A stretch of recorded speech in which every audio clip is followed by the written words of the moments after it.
Matematik tahun 3 muka surat 123.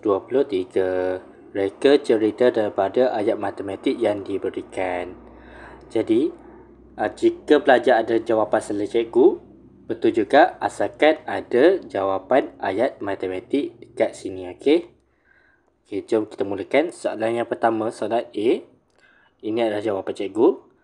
Isi padu jus mangga dalam jug A ialah 3 liter 180 ml.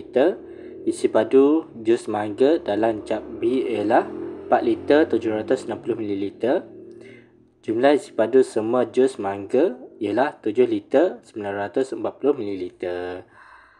Soalan B, jawapannya adalah panjang tali ialah 240 cm. Ali menggunakan 129 cm untuk mengikat kemah ketika berkemah. Baki tali yang tinggal ialah 112 cm. Soalan C, jawapannya adalah Niko mengisi 8 kg 120 gram tepung ke dalam 5 plastik sama banyak. Setiap plastik mengandungi 1 kg 624 gram tepung. Soalan D, jawapannya adalah ada 7 gulung kain. 7. Setiap gulung 12 meter. Panjang keseluruhan kain ialah 84 meter.